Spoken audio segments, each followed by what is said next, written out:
Living with migraine means fighting two battles every day of your life: the battle to function and feel better, and the battle to be seen, heard, and understood. I'm Danielle Vinci. Welcome to the Migraine Circle podcast by CEFALY, the podcast that gives you expert insights and practical tools to help you manage migraine and get back to life. If you ever felt like migraine is more than just a headache, if you struggled with anxiety, depression, or just the emotional weight of living with pain, this episode is for you. It's Mental Health Awareness Month, and I'm honored to be joined by someone who tells the truth about both migraine and mental health wellness with so much honesty and heart. Shruti, aka Chronically Meh. If you follow her online, you know she's a chronic illness advocate, creator, and real voice for people living with the invisible condition. So today we're going to talk about how migraine and mental health overlap, how Shruti copes, and the gentle ways she takes care of herself even on the hardest days. Let's get into it. Thanks so much for joining us today. Thank you. Thank you. I'm so happy to be here. Yeah. So let's start with your story. When did migraine first become part of your life? Long ago that I feel like it's another life. I think I started having my first attacks when I was 6 years old. And initially it was abdominal, so we didn't really understand it. And I was diagnosed when I was 13, so I've lived with it for quite a long time. Wow, that's a really long time. So you're 16 and you weren't diagnosed till 13. So it took quite a Six, while. sorry, from 6 years old, and I was diagnosed at 13. Wow, so it took a while for it to be recognized and diagnosed. What were those early years like for you? It was confusing because I couldn't always articulate how I was feeling. And it sounds ridiculous to parents when I say, it feels like my tummy is unsettled. I feel scared because that's what palpitations would feel like. I say, I feel scared.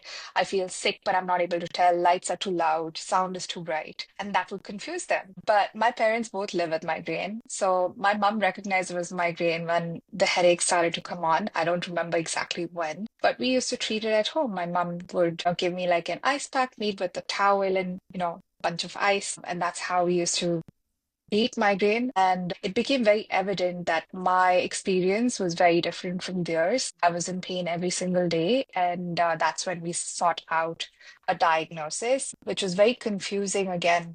Because I had abdominal symptoms as well as the pain, we couldn't really, get a doctor to actually give us a straight answer. Must have seen about 12-ish doctors before I got my diagnosis. Wow, that's a long journey to finally get a diagnosis. Thank God that, I mean, bad that your parents also had migraine, but at least they were there to see that and push that. At what point did mental health challenges come into the picture for you? I think for me, mental health challenges came first or at the same time as migraine. I don't know what exactly happened during that time. I know I was under a lot of stress. I could recognize that I was not performing as usual, that I was having to work harder to be normal. I didn't like going outside and playing. So obviously, like, feel very isolated when your friends don't want you to play with them, right? Because, you're not fun. Little things like that. But I recognized these feelings and thoughts that I would have very dark thoughts since I was much younger. So I've always lived with it. And I think in my case, the mental health issues came first and probably triggered migraine. And they go hand in hand even until today. They're very much intertwined. Like if I'm having attacks, I know that my mental health is also struggling and vice versa. Yeah, I know a lot of people with migraine deal with the anxiety, depression, and trauma.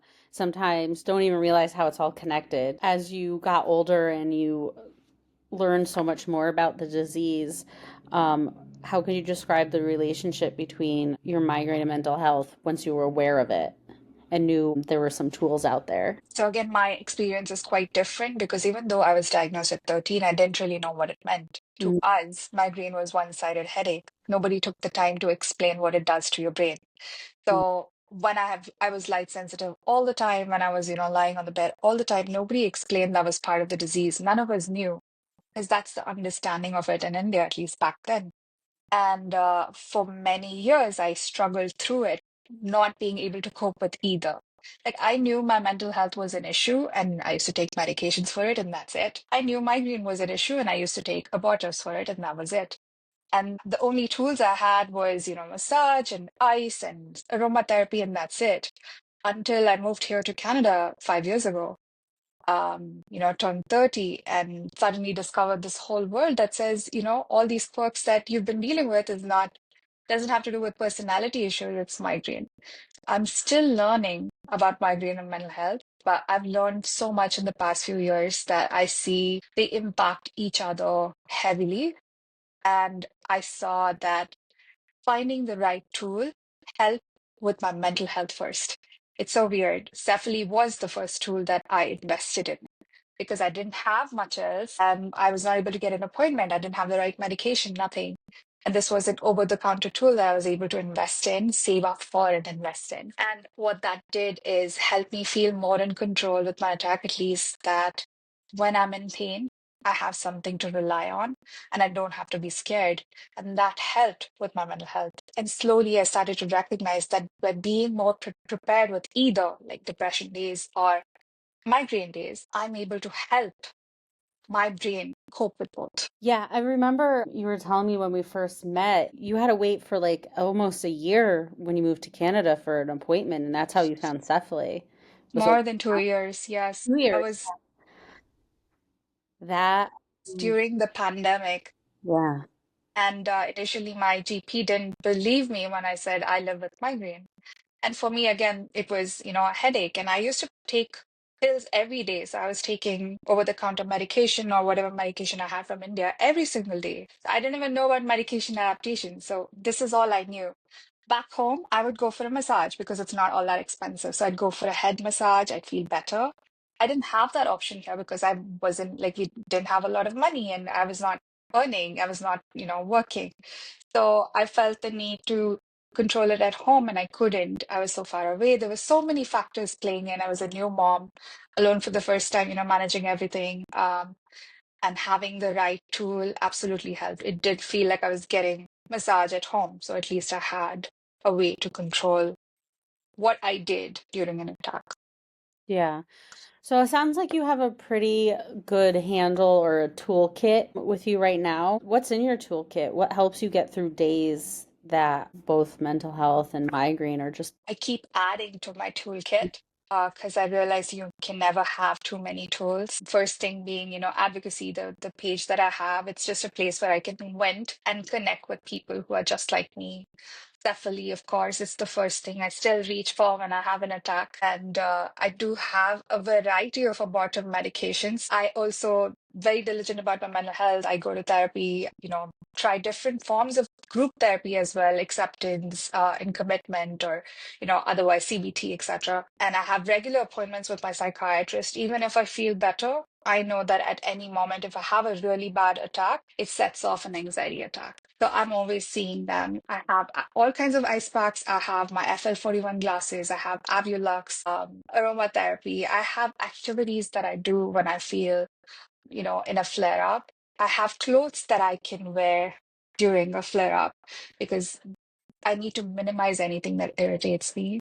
I have art, people, music, got back to reading. So, yeah, my kit is very diverse, and depending on the day, different things help me. yeah, that's a robust toolkit. I think anyone in the migraine community that's been on their journey for a while kind of has that same hefty lift, and for people who are just starting to know that you have to pile things on, and that's what helps with the anxiety, right, is to know that you have this giant toolkit that if this doesn't work I could go to the next thing. Is there a particular CBT technique that you like the most? I learned this during pain reprocessing therapy. Just again, I've tried everything. So I pick up little things from here and there, and then I use them during an attack.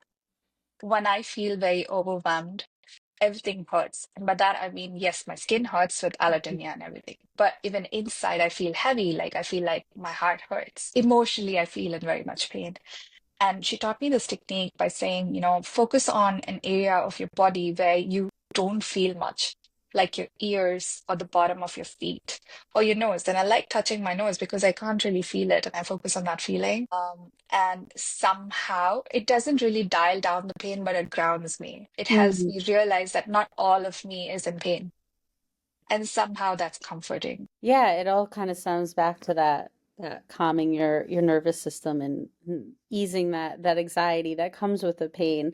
That is it going to get worse? Do I have something in the toolbox that not isn't going to work this time?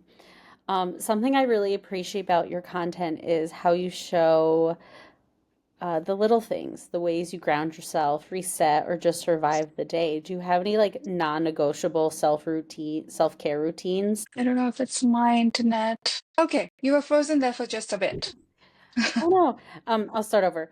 Something that I really appreciate about your content is how you show the little things, the ways you ground yourself, you reset, or just survive the day. Do you have any non-negotiables in your self-care routine? Alone time is my non-negotiable. Like I have to have it regardless of what day, what time it is. And usually I wake up very early just to have that alone time, no matter what time I go to bed. Like I can tell you 2 days ago, we were out with family and we got home at around 2:30 in the morning, and I was still up at 4:30 in the next morning because I cannot, that's time where my sensory input is so low when I'm awake. And I appreciate that because it helps ground me. And during that time, I have a routine. I make myself warm tea, journal, I doodle during that time, read or like practice yoga, something, anything, or just watch the sunset or sunrise, depending on when I get that time. And yeah, that is my non-negotiable. Yes. So you heard it from Shruti. Take self time to yourself. I'll take your, I agree. So I used to have trouble finding a space to be Mm, alone. yeah. Used to live in a very small, one bedroom And you have condo, and a it kid, was, so yes, you can and a live dog. without following you. Yeah, the dog Yeah, the too. dog follows me everywhere more than the kid. Like she knows she's not allowed inside the bathroom, but the dog opens the door and he just barges in, and we don't Yeah. have a lock on the door.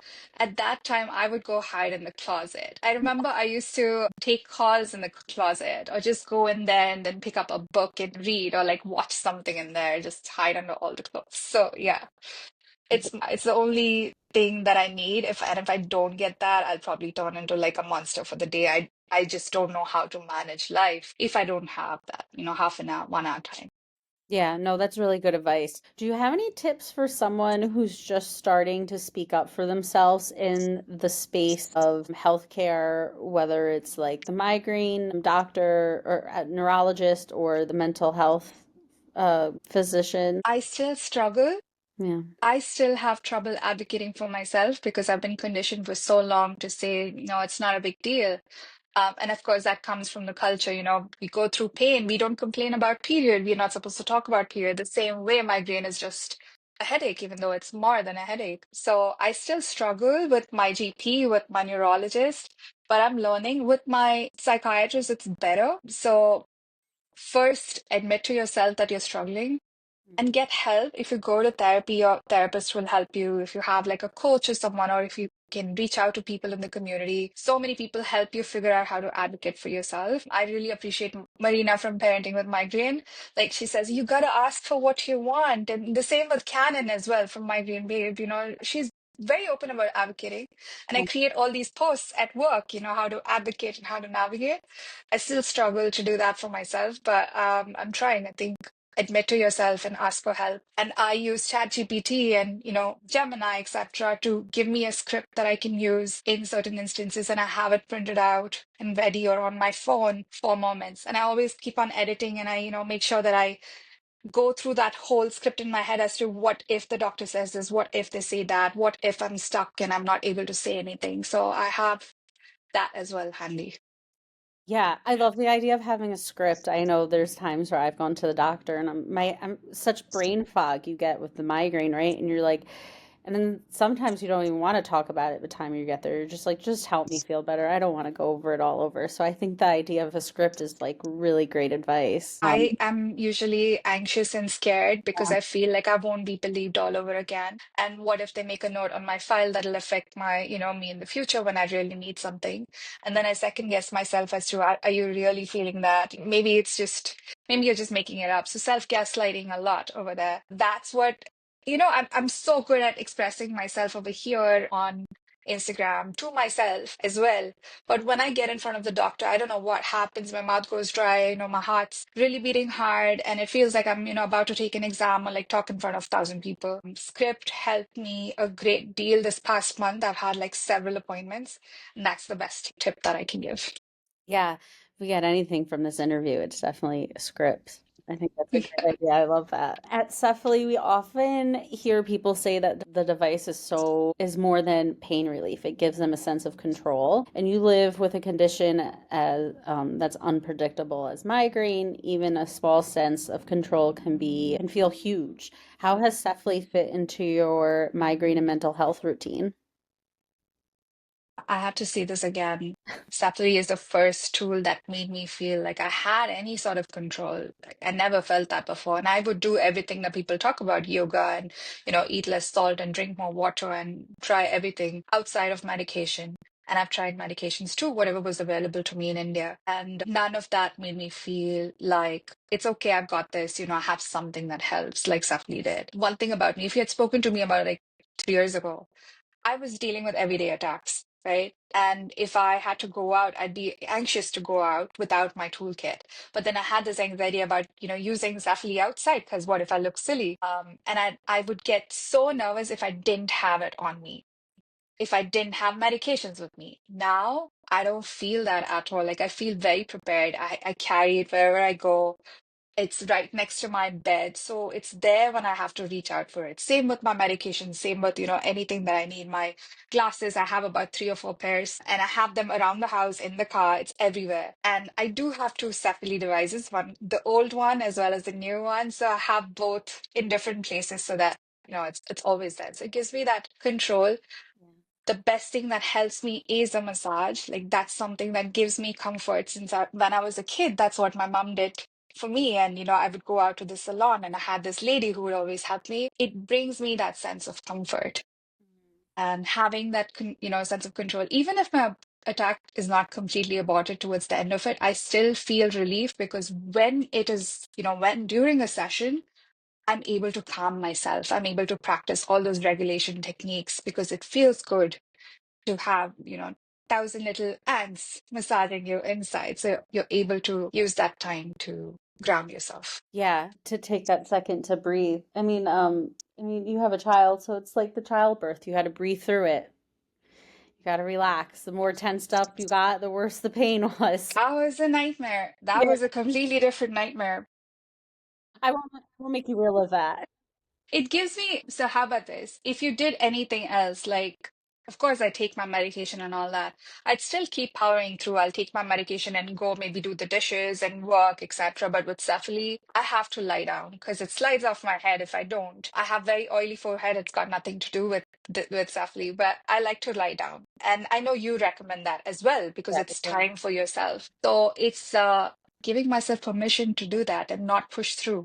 And Yeah, if I don't do that even for 20 minutes, yeah, right, or 60 minutes, depending on the session, yeah. that brings me a little bit of comfort and relief, both with mental health as well as the pain. Yeah, it forces you to lay down, right? And I feel like a lot of migraine patients out there, we don't like to sit still, right? We want to go. And we always feel like we have something to prove to ourselves. Talk about mental health, like we can do it all, right? And sometimes, yeah, you do have to sit down for 20 minutes. When do you typically use Cephally? Do you have a I routine use it during an attack. The during? first sign of an attack, Yeah. first thing I do, what I used to do was just pick up my Cephali. Now I pick up my medication because my attacks have gotten a little out of control. I Mm, want to make sure that I'm doing everything right. But it's during an attack. I have tried it, as a preventative. It's just I've realized that my allodynia is really high when I don't have an attack, which is very weird. So I don't use it outside of it, but I do use it on like on a very hot day if I need to, like if I'm anxious and I need to calm down. But I don't have a migraine attack, but I feel it coming on, like in a prodrome kind of a stage, and I'm able to abort it completely. Like I don't end up with an attack that way. Yeah. yeah. What are your signs for prodrome? Everyone's always a little different. What are you seeing? It's been a little different lately. So the first thing I noticed is I lose hearing in one of my ears. This is so weird, but for just about like a few seconds. And it's so weird. I felt it since I was a kid. I guess I never really realized that it was not normal. And then I do get dizzy these days. And it's a lot of mental health symptoms. So I notice myself feeling more down and depressed. I feel like notice myself feeling more anxious. It's different things. And it's also this, I can't explain. It's a feeling in my body. I just know it's coming. I don't know if that's panic anxiety or, just my body telling me, brace yourself, but it's that. In addition to other things, like I yawn a lot. I might have to go pee quite a lot. I get thirsty a lot. Yeah, the yawning one always gets me. And it's so embarrassing because when you're talking to someone and you're in a meeting setting or like talking to acquaintances and you're suddenly yawning, it's hard to explain. I live with migraine. Please don't mind if I yawn. You're not boring. I'm not bored. No, it's It's not you. Yeah. Yeah. Well, that's great. I think sharing protum phases always helps new to the migraine community, right? So they can start taking down notes. Do you have a tracker? How did you find these triggers or these protum phases? Drone phrase, that's a good question. Like did I you don't know is the answer. Yeah. It seems like it's changed for a while. It changed for you, so it may have been harder for you to see the pattern. Yeah, I think I've lived with it for such a long time that Mm. I thought what was prodrome was actually triggers. Mm-hmm. I didn't know it was different. And thanks to, all the education I've gotten and, from the community in the past few years, and I work with neurohealth as well. So I work on these posts that kind of Yeah. explain what migraine is and what a prodrome is. I think that's how I've understood. Mm-hmm. And very instinctively, I have noticed what it feels like to be in prodrome. So just because I've lived with it for so long, it's hard for me to pinpoint. I did use trackers, but it's very overwhelming for me to track every single thing. Like, I know I'm having an attack. I don't need to track anything. And my list of triggers or what I thought were triggers is so long. At one point of time, I said, I'm allergic to life. Life is triggering. It's so hard. So I stopped tracking. I do make a note of, my good days and bad days. So I do have like a traffic light signal kind of a tracker. I just color in the calendar green, yellow, red, and also mention how long I've had the attack or like how soon it was aborted. That's about it. I'm Yeah. sure switching to the traffic light tracker helped with your anxiety or your depression of seeing it on paper. Oh my gosh, all of this is wrong with me. So it kind of stopped you from overanalyzing yourself. Yes. No, with me, I think I'm very inconsistent with anything in life.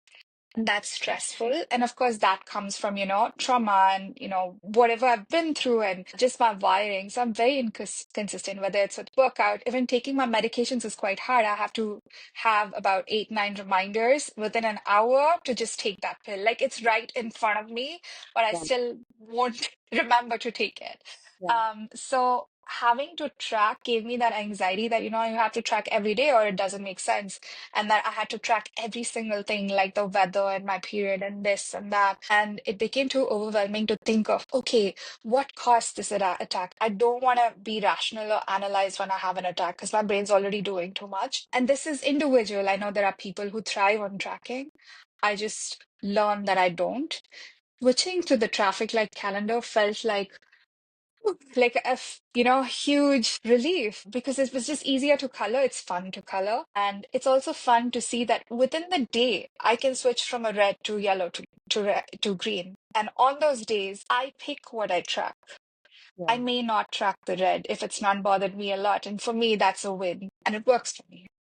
Yeah, it sounds like you really found a way that's true to yourself. And I'm sure it took a really long journey, but, and even being an artist yourself, like you said, you switched to colors. So the colors, even on your red days, you were still coloring in and doing something that you enjoyed, Yeah. that you knew brought you some happiness. Absolutely. Yeah. And it was frustrating to track initially because I was in pain every day. It didn't make sense. I Yeah. remember I used to use the tracker from one of these websites, and Canada as well. They say you have to use the Canadian migraine tracker, and that's a tool that you can share even with your doctor. But there was just so much to track in there, and I would feel like I've been in it says when did your attack start and stop? I don't know because I'm in pain every day. So that was very stressful for me. Yeah. And then it just keeps Yeah. reminding you. For someone who's listening today and feeling overwhelmed, I saw this just before we got on the call.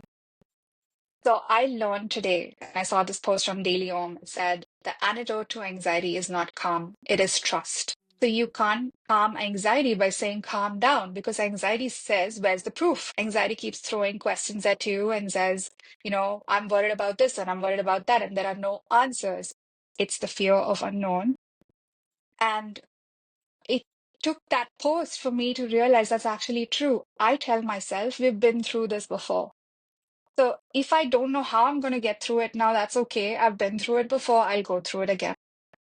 If this is the first time I'm doing something, I'm anxious about it. If this is the first type of attack I've ever had, I tell myself there have been times when I have been through and navigated situations that I've never navigated before, and I got through it. It doesn't matter how, we don't have to know how, we'll get through it. And that trust is the antidote to the anxiety. So, with migraine and mental health, I feel the first thing you have to do is admit to yourself that it sucks. Yes, it sucks. If you ever need help admitting things, you should follow this page called Disappointing Affirmations. He does such a wonderful job to he help has you a just book, right? admit. He has Yeah, a he's got a book. book Yeah, yeah. too. Yes, yeah. Yeah, Great it's page. absolutely amazing. Like I saw this post where he says, check in with yourself, check in with your body and all, check in with yourself if you still want to be alive. Mm, And it's morbid, but yes, it rings mhm. true. It's very me. And that's how I've learned to cope. So admit to yourself that it sucks. Admit to yourself that you need help. Validate yourself. If you're surrounded by people who don't validate you, that's okay. You can still find validation outside. You don't have to get everything from one person or one type of support system. You can get it in different places. And don't be afraid to try new things. Don't be afraid to keep adding to your toolkit. Don't be afraid to experiment. And always believe that you'll find something that works for you. There is one thing where I always thought I had to work on migraine to help with my mental health. I was wrong. I had to work on both because going to therapy helped me figure out how to deal with the kind of overwhelm that I felt during an attack and after. Getting my migraine under control let me focus on my mental health, if that makes sense. Like it gave me time to work on the other. And it's okay to admit that you're struggling. It's okay to give yourself time. It's okay to not succeed. It's okay to keep failing. But the point is, you're trying. And it's okay, even if you don't want to try today, you can do it tomorrow. Yeah. So give yourself grace. There's no race here. Like nobody's going to give us prizes. I don't understand why people compete. I like to be slow and, live my life and enjoy my life. And I think that unlearning of you have to work towards something and be in this race is something that can help all of us. And it'll take a lot of time, but you'll get that. Yeah, that is also powerful. Thank you for sharing that. One last thing that I want to leave our listeners with that I'm hoping you can share is there a mantra or reminder that you hold on to during hard days? One breath at a time. Love it. That was something that came up during a CEFALY session. So, Mm, yes, one breath at a time. one bowl at a time. And Cephaly could help you find your mantra. Yes, absolutely. I think everybody should invest in one and try it when they can. Yeah. There are always discounts available. I find it ridiculous that there aren't many tools over the counter available to those of us with migraine, and you always have to go through a doctor. If I had to wait to get CEFALY here, then I would have waited 2 years. I Yeah. had a very dark time those 2 years. I did. Like I really struggled. I would not be here today if I hadn't gotten through that tough part. So having tools matters and getting your hands on it matters. It sucks that things are expensive and that there's always insurance and someone getting in the way. Yeah. So whenever you're able to have tools in your toolkit, go ahead and invest. It helps. Like you're investing in your health, you're investing in your future. Yeah. And eventually it's about being able to manage tomorrow rather than completely burning out because you've been in pain for so long. Yeah. Dr. Burke likes to say this. Dr. Burke in Neurohealth likes to say this. He says, the longer it takes to hold on, the longer your migraine goes unmanaged, the harder it gets to put your arms around it, to get Yeah. your arms around it. So Yeah. that's what he says. So, like, migraine is that disease that you have to manage as and when it's happening, and you can't put it off to, I will do it another time, because it just keeps getting worse and worse. And after that, it's really tough to control. It took years for me to control mine. And even today, I would not say I'm doing 100% better, because I know tomorrow I can be back where I was 5 years ago. That's the nature of this disease. So invest in your tools, invest in yourself whenever you can. Ask for help, try getting your toolkit together, Yeah. and that should help. Enjoy those small wins. Shruti, thank you so much for your honesty, your insight, and just your presence today. I'm happy you found CEFALY and you're here with us today. I always love chatting with you. You bring such good, positive vibes for such a dark disease. So these conversations matter so much, not just during Mental Health Awareness Month, but always. So I just want to let everyone listening, we'll be linking Shruti's page and her beautiful graphics, and more resources on migraine and mental health in our show notes. And if CEFALY is part of your routine or just curious about how it could help support both migraine and your overall well-being, check out cefaly.com to learn more. Take care of yourselves and remember you're not alone. Your pain is real and healing doesn't have to be perfect, as Shruti has just so eloquently brought us through her journey to showcase that. It just has to be yours. Until next time, this is the Migraine Circle.